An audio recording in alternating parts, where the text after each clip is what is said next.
నమస్తే రైతు సోదరులకు శుభోదయం. స్టెల్లింగ్ పంప్ సమర్పించు నేలతల్లి కార్యక్రమానికి స్వాగతం. తెలంగాణలో ఆర్ఎన్ఆర్ 15048ను విస్తృతంగా సాగు చేస్తున్నారు. ఇప్పుడున్న రకాల కంటే ఇది మెరుగైందని రైతులు, శాస్త్రవేత్తలు చెప్తున్నారు. ఇందులో ఎలాంటి ప్రయోజనాలున్నాయి? రైతు దీన్ని ఏ విధంగా సాగు చేసుకోవచ్చు? ఈ తెలంగాణ సోనాను సాగు చేసిన శాస్త్రవేత్త అనుభవం ఇవాల్టి నేలతల్లిలో తెలుసుకుందాం.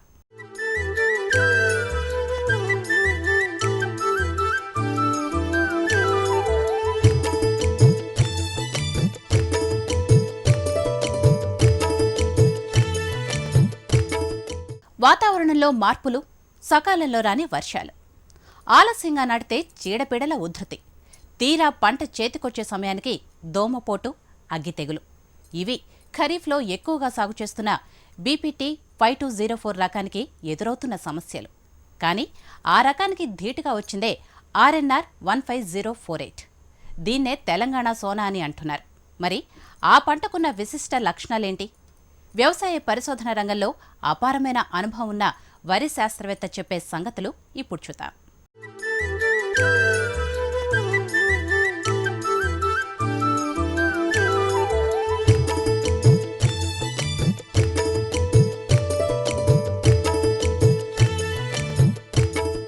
తెలంగాణలో సాంబమసూరి వరి వంగడాలను కొద్ది దశాబ్దాలుగా అత్యధిక విస్తీర్ణంలో సాగు చేస్తున్నారు.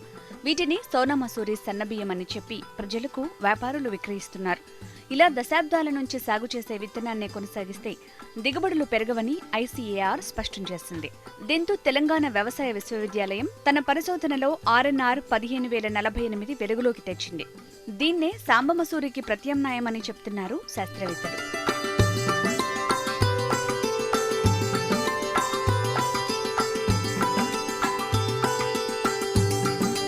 వనపర్తి జిల్లా వనపర్తి మండలం గోపన్నపేట గ్రామానికి చెందిన సుదర్శన్ రెడ్డి 37 ఏళ్లుగా తెలంగాణ వ్యవసాయ విశ్వవిద్యాలయంలో పనిచేశారు. రిటైర్ అయ్యాక రైతుగా పంటలు పండిస్తున్నారు. ఈ ప్రాంతంలో ఉన్న రైతులకు సాగు పద్ధతులపై అవగాహన కలిగిస్తున్నారు. ఈ ప్రాంత రైతులు వరి ఎక్కువగా సాగు చేస్తున్నారు. రైతులకు కొత్త విత్తనాలు పరిచయం చేసేందుకు గాను 2012 నుంచి తెలంగాణ సోనా సాగు చేస్తున్నారు. 95% రైతులు ఇక్కడ ఈ గ్రామాల్లో గోపన్పేట, కర్వెన గ్రామాల్లో ఈ వరి పైరును ఎక్కువ పండిస్తారు. ఇందుట్లో ఈ మధ్యలో 4 సంవత్సరాల నుంచి 2012 నుంచి ముఖ్యంగా తెలంగాణ రాష్ట్రం ఏర్పడిన తర్వాత మన ప్రొఫెసర్ జయశంకర్ వ్యవసాయ విశ్వవిద్యాలయంలో కనిపెట్టినటువంటి ఆర్ఎన్ఆర్ 15048 అనే వరి రకం విత్తనాన్ని మన తెలంగాణ ప్రభుత్వం ముఖ్యమంత్రి కేసీఆర్ గారు విడుదల చేసి దానికి తెలంగాణ సోనా అని నామకరణం చేశారు. సో ఈ తెలంగాణ సోనా అనేది మన ప్రాంతానికి, ముఖ్యంగా తెలంగాణ ప్రాంతంలో ఉన్న అన్ని జిల్లాల రైతులకు, ఈ గ్రామాలకు ఇది అనుకూలంగా ఉంటుందనే ఉద్దేశంతోన వ్యవసాయ విశ్వవిద్యాలయం వాళ్ళు దీన్ని ప్రోత్సహిస్తున్నారు. అదే ఉద్దేశంతోన మాకు రాజేంద్ర నగర్లో ఉండేటువంటి వ్యవసాయ విశ్వవిద్యాలయంలో ఉన్నటువంటి వ్యవసాయ పరిశోధన శ్రేణము సురేందర్ రాజు గారి ఆధ్వర్యంలో నడుస్తున్నటువంటి క్షేత్రం నుంచి నాకు ఈ ఆర్ఎన్ఆర్ 15048 అనే నామకరణం చేసినటువంటి తెలంగాణ సోనాకు 2012లో ఈ యొక్క విత్తనాన్ని 4 కిలోలు ఇస్తే శ్రీవరి సాగు పద్ధతి ద్వారా ఆ పంటను పావెకరాకు 15 బస్తాలు పండించి ఆ పంటను అప్పుడున్నటువంటి వ్యవసాయ విశ్వవిద్యాలయం వైస్ ఛాన్సలర్ పద్మరాజు గారి ఆధిపత్యంలో సో మా గ్రామంలో దాదాపు 40 మంది రైతులకు ఉచితంగా ఈ విత్తనము సరఫరా చేయడం జరిగింది. సో ప్రతి సంవత్సరం అదేవిధంగా ఈ పంట ఖరీఫ్లోను, ఇటు రబీలోను, అంటే ఖరీఫ్ అంటే వర్షాకాలము, రబీ అంటే యాసంగి పంట కూడా ఈ పంట వరి పంట చాలా అనుకూలంగా ఉంటుంది. కనుక మేము రైతులకు సిఫారసు చేయడం ఏంటంటే ఈ తెలంగాణలో ప్రాంతంలో ఈ తెలంగాణ సోనాను ఎక్కువ శాతము పండించి తక్కువ పెట్టుబడితో ఎక్కువ లాభం గడించవచ్చు, ఎక్కువ ధాన్యం కూడా పండించవచ్చు అనే ఉద్దేశంతోన ఇది రైతులకు సిఫారసు చేయడం జరుగుతూ ఉన్నది. వ్యవసాయ విశ్వవిద్యాలయం వాళ్ళు కూడా దీన్ని చాలా ప్రోత్సహిస్తున్నారు రైతులకు. ఆర్ఎన్ఆర్ 15048కి తెలంగాణలో సోనామసూరి అని పేరు పెట్టారు. సాంబమసూరి పంటకాలం 150 రోజులు. కానీ ఇది మాత్రం 125 రోజుల్లోనే రైతుకు చేతికి వస్తుంది. ఖరీఫ్ సీజన్లో జూన్లో వర్షాలు పడకపోయినా జూలైలో సాగు ప్రారంభించవచ్చు. ఖరీఫ్, రబీ సీజన్లలో సాగుకు అనువైన తెలంగాణ సోనా అగ్గి తెగులును తట్టుకుంటుంది. భూమిలో నత్రజని తక్కువ ఉన్నా పండటమే కాకుండా ధాన్యం మరపట్టినప్పుడు నూక తక్కువగా వస్తుంది. సాంబమసూరి కంటే అన్ని రకాలుగా ఈ వరి వంగడం మేలుగా ఉండటంతో రానున్న రోజుల్లో సాంబమసూరిని పూర్తిగా తగ్గించి దీని సాగు పెంచాలని వ్యవసాయ శాఖ సూచిస్తోంది. వర్షాకాలంలో జూలై నెల వరకు కూడా దీన్ని మనం వేసుకోవచ్చు. అదేవిధంగా యాసంగి కాలంలో డిసెంబర్ 15 వరకు కూడా దీనిలో నాట్లు పోసుకోవచ్చు. ఈ రకము అన్ని నేలలకు, అన్ని ప్రాంతాలకు కూడా ఇది చాలా అనుకూలమైనటువంటి రకము. ముఖ్యంగా చౌడు నేలల్లో కూడా ఈ పంట చాలా బాగా వస్తుంది కనుక రైతులకు ఇది చాలా అనుకూలమైనటువంటి విత్తనము. మన వ్యవసాయ విశ్వవిద్యాలయం వాళ్ళు దీన్ని 10 నుంచి 15 కిలోలు ఒక ఎకరానికి సిఫారసు చేయడం జరిగింది. సో ఈ పంటను ముఖ్యంగా ఈ పంట పండించేదానికి విత్తన శుద్ధి మామూలుగా వరి వంగడాలకు ఎట్లయితే విత్తన శుద్ధి చేస్తామో అదేవిధంగా ఈ విత్తనాన్ని కూడా విత్తన శుద్ధి చేసి దాన్ని మనము నారు పోసుకుంటే ఒక ఎకరాకు 10 నుంచి 20-25 రోజుల మధ్యకాలంలో దీన్ని నాట్లు పోసుకోవచ్చు. మరీ ఎక్కువైతే 30 రోజుల వరకు నాట్లు వేసుకోవాలి. ఈ నాట్లు వేసుకునేటప్పుడు మన సస్యరచనకు కూడా ఈ నర్సరీలో కూడా మనకు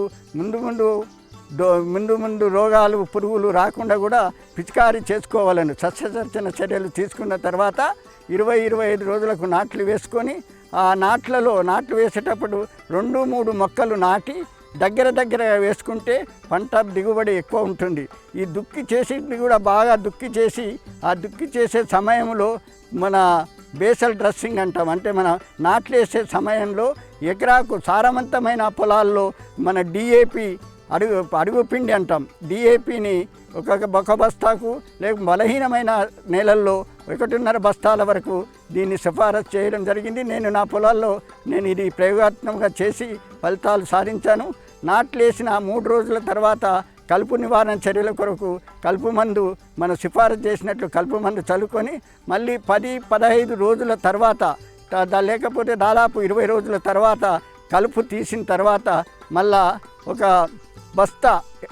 బస్తా యూరియా, నేను నా పొలంలో 40 కిలోల యూరియానే వాడాను.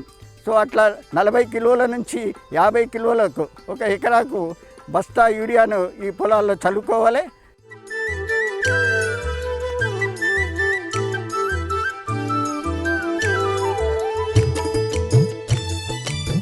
ప్రస్తుతం తెలుగు రాష్ట్రాల్లో అన్ని ప్రాంతాల్లో తెలంగాణ సోనా సాగు విస్తరించింది. తెలంగాణ సోనా రకాన్ని 2 సీజన్లలో సాగు చేసుకోవచ్చు. ఖరీఫ్లో పంట వేయటం ఆలస్యమైనప్పటికీ ఆగస్టు చివరి వరకు దీన్ని నాటుకోవచ్చు. ఎకరాకు 10 నుంచి 15 కిలోల విత్తనాలు సరిపోతాయి. దీంతో రైతుకు విత్తన ఖర్చు తగ్గటమే కాకుండా ప్రయోజనం చేకూరుతుంది. సుదర్శన్ రెడ్డి పొలంలో ఈ సీజన్లో తెలంగాణ సోనా నాటినప్పటి నుంచి నేటి వరకు ఒక్కసారి కూడా పురుగు మందులు పిచికారీ చేయలేదు. ఎలాంటి చీడపీడలు ఆశించలేదు.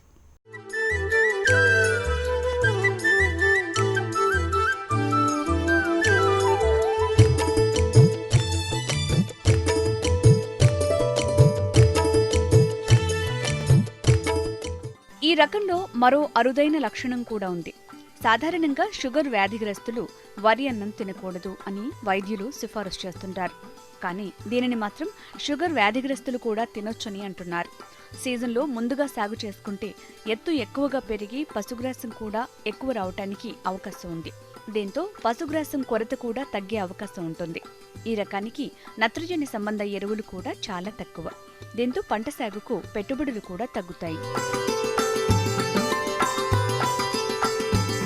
పంట చిరుపట్ట దశలో ఉన్నప్పుడు మంచిగా పండడానికి, మంచి దిగుబడి రావడానికి ఈ వరి సాగులో మనం ఎకరానికి మళ్ళీ ఒక 10-15 కిలోలతో పాటు 15 కిలోల నుంచి 20 కిలోల మ్యూరేట్ ఆఫ్ పొటాష్ ఎకరానికి చల్లితే చిరుపట్ట దశలో గింజ నాణ్యత, గింజ కాయడం గట్టిగా ఉంటుందని ఇది సిఫారసు చేయడం జరిగింది. అదేవిధంగా నా పొలంలో కూడా దీన్ని అనుభవం తెలుసుకొని దాన్ని రైతులకు నేను తెలియజేస్తున్నాను.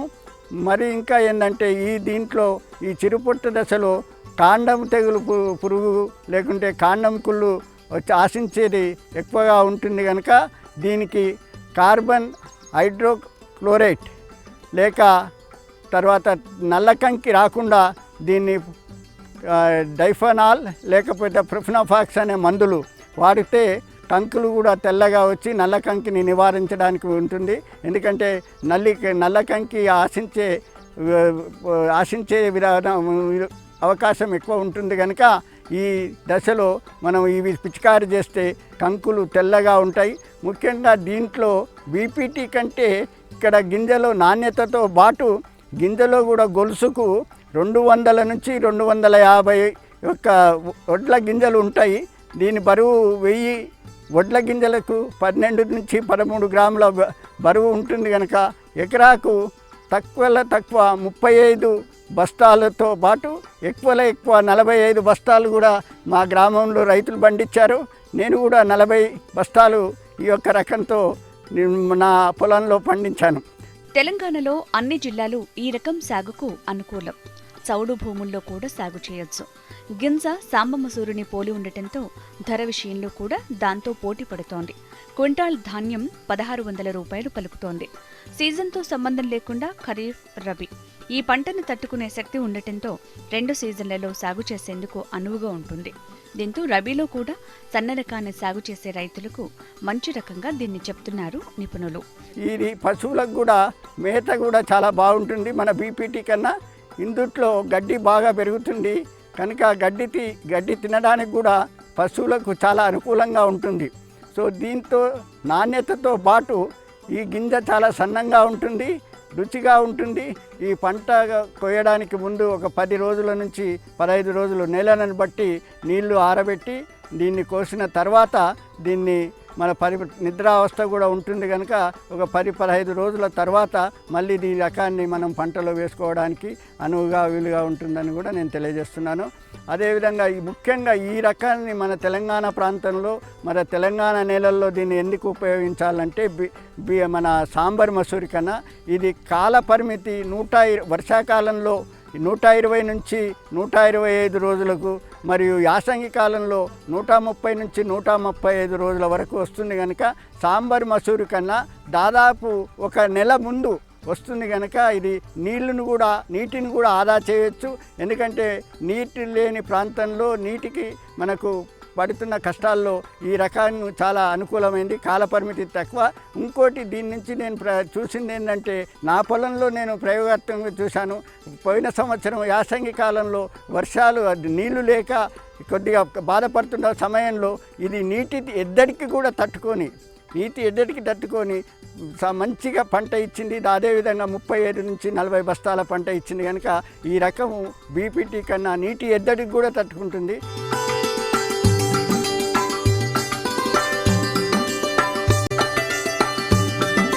తెగుళ్ళు చాలా తక్కువ ఉంటాయి. దోమ అనేది చాలా తక్కువ వస్తుంది. దోమ అనేది రాదు. ఒకవేళ వచ్చినా కూడా చిరుపొట్ట దశలో వచ్చినా కూడా మనము మన అపలాట్ ప్లస్ టిల్ట్ను వాడి దీన్ని కంట్రోల్ చేసుకోవచ్చు. సో ఆ విధంగా రోగాలు తెగుళ్ళు కూడా మన సాంబార్ మసూరు కన్నా మన తెలంగాణ సోనాల తక్కువ వస్తున్నది కనుక ఇది కూడా చాలా మంచి ఉపయోగకరమైనటువంటి విషయము. బీపీటీకి దీనికి పోల్చుకుంటే ఒక కొద్దిగా భేదాభి ఉన్నా కూడా మనం పంట మొత్తం చూస్తే కూడా పంటలో దిగుబడి ఎక్కువ ఉంటుంది కనుక సో బీపీటీలో రోగాలు ఎక్కువ వస్తాయి. ముఖ్యంగా దోమకు తట్టుకోలేరు కనుక బీపీటీని వాడేదానికన్నా రైతులు ఈ తెలంగాణ సోనాను వాడితే మన రోగాలకు తెగుళ్లకు తట్టుకుంటుంది. అదేవిధంగా ముఖ్యంగా నేను పశువుల మేత కొరకు కూడా ఇందుట్లో పండించినటువంటి యొక్క పంటను పశువులకు బీపీటీ కన్నా ఎక్కువ గడ్డి వస్తుంది ఒక ఎకరాకు. ఎందుకంటే కొద్దిగా ఎత్తు పెరుగుతుంది కనుక ఎక్కువ గడ్డి వస్తుంది. ఆ విధంగా పశువులకు కూడా ఇది మన వాడడానికి కూడా చాలా అనుకూలంగా ఉంటుంది.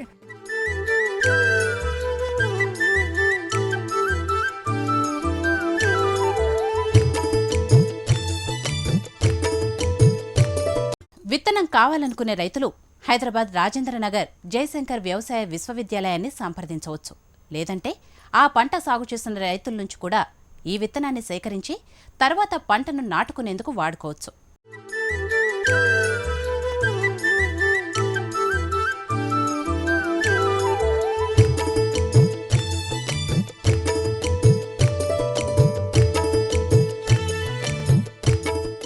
ఈ రకాన్ని వర్షాకాలంలో ఆగస్టు చివరి వరకు వేసుకునే వెసులుబాటు ఉంది. రబీలో అయితే డిసెంబర్ 15 వరకు వేసుకోవచ్చు. అయితే రైతులు 20 నుంచి 25 రోజుల మధ్య నాటు వేసుకోవాలి. ఎకరానికి 35 నుంచి 45 బస్తాల దిగుబడి వస్తుందని చెప్తున్నారు సుదర్శన్ రెడ్డి. మిగతా రకాలతో పోలిస్తే ఎరువుల అవసరం తగ్గుతుంది. అదే సమయంలో బియ్యం నాణ్యతతో పాటు రుచిగా ఉంటాయి. అందుకే బీపీటీకి బదులు తెలంగాణ సోనా వేసుకోవాలన్నది ఈ రిటైర్డ్ సైంటిస్ట్ సలహా. వరి వేయకముందు పచ్చిరొట్ట ఎరువులు వేసుకుంటే మంచి దిగుబడి రావటానికి అవకాశం ఉంది. వ్యవసాయ శాస్త్రవేత్తలు, మన వ్యవసాయ విశ్వవిద్యాలయం అధికారులు కూడా తెలియజేయడం ఏంటంటే, ఈ రకం విత్తనం వాడి పంట పండించి దీన్ని మనం భోంచేస్తే కూడా ముఖ్యంగా డయాబెటీస్, షుగర్ వ్యాధి వాళ్ళకు కూడా కొద్దిగా ఆరోగ్యంగా ఉంటుంది, బాగుంటుంది అనేది కూడా వాళ్ళ పరీక్షల ద్వారా తెలియజేయడం జరిగింది. అది కూడా మేము రైతులతో మాట్లాడితే కూడా చాలామంది ఈ రకం తిన్న తర్వాత చాలా బాగుంటుంది, తర్వాత తొందరగా జీర్ణం అవుతుంది అనేది కూడా వాళ్ళు తెలియజేశారు. ముఖ్యంగా ఏంటంటే నేను తెలియజేయడము, ఈ తెలంగాణ ప్రాంతంలో ఉన్నటువంటి రైతులు ముఖ్యంగా మన సారవంతలేనటువంటి చౌడు భూముల్లో కూడా ఈ రకాన్ని వాడితే పంట దిగుబడి ఎక్కువ ఉంటుంది. ఈ సంవత్సరం వర్షాకాలంలో దాదాపు 20 ఎకరాలు ఈ తెలంగాణ సోనా వేశాను. ఈ 20 ఎకరాల్లో నేను ఒక్క 4 ఎకరాల్లో మాత్రము ఒక్కసారే మన పిచికారీ చేశాను. ఏది అప్లాడ్ ప్లస్ టిల్ట్. మిగతా 16 ఎకరాల్లో నేను ఒకసారి కూడా పిచికారీ చేయలేదు, ఒకసారి కూడా మన తెగులు మందు కూడా వాడలేదు. అంటే తెగుళ్లకు, రోగాలకు ఇది చాలా తట్టుకుంటుందని కూడా నా యొక్క 16 ఎకరాల్లో నేను నిరూపించి నేను తెలియజేస్తున్నాను. విత్తనాలు ముఖ్యంగా ప్రొఫెసర్ జయశంకర్ వ్యవసాయ విశ్వవిద్యాలయంలోని వరి పరిశోధనా సంస్థలో బ్రీడర్ సీడ్గా తయారు చేస్తారు. అది ఈ బ్రీడర్ సీడు డిపార్ట్మెంట్ వాళ్ళకు, లేకపోతే కొంతమంది ప్రోగ్రెసివ్ ఫార్మర్స్కు ఈ బ్రీడర్ సీడ్ ఇస్తారు. ఈ బ్రీడర్ సీడ్ తర్వాత వచ్చే సీడ్ను ఫౌండేషన్ సీడ్ అంటాము. ఆ ఫౌండేషన్ సీడ్ను ఈ వ్యవసాయ విశ్వవిద్యాలయంలో 1 కేజీకి 40 రూపాయల చొప్పున వాళ్ళు విక్రయిస్తున్నారు.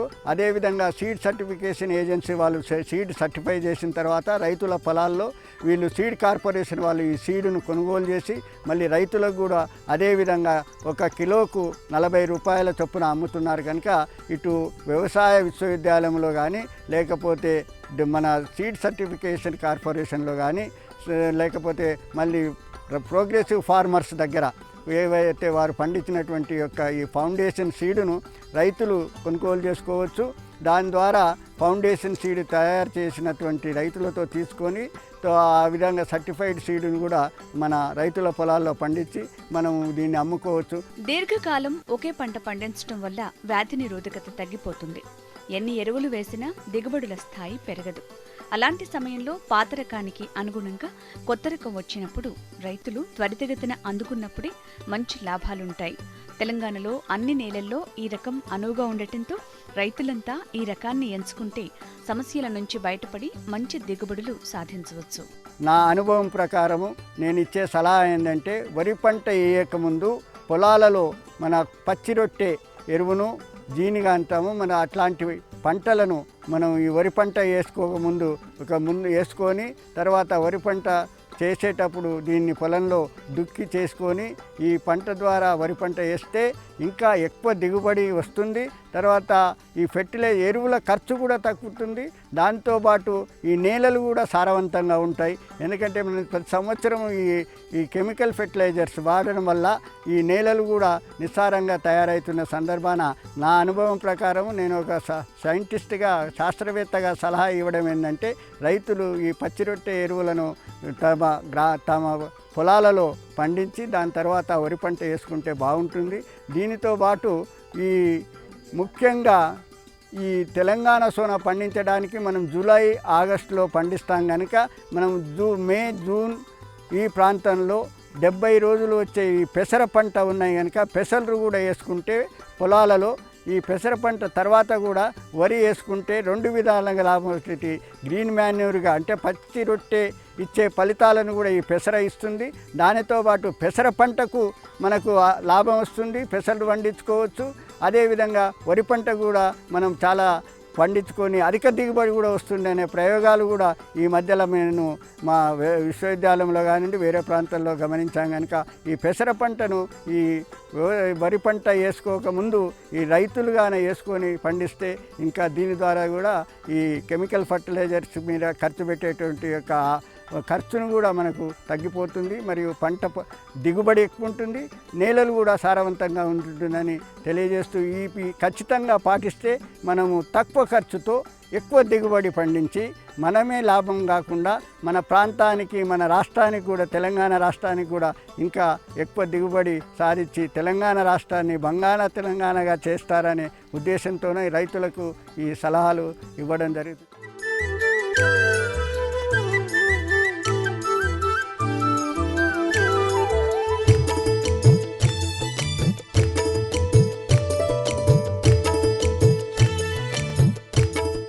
ఈ మధ్యకాలంలో వ్యవసాయ పరిశోధన కుంటుపడిందని చెప్తుంటారు. అయితే కొత్తగా వచ్చిన రకాలను రైతులు అందిపుచ్చుకోవాలి. అప్పుడే సమస్యలను అధిగమించి ఎక్కువ దిగుబడి సాధించడానికి అవకాశం ఉంటుంది.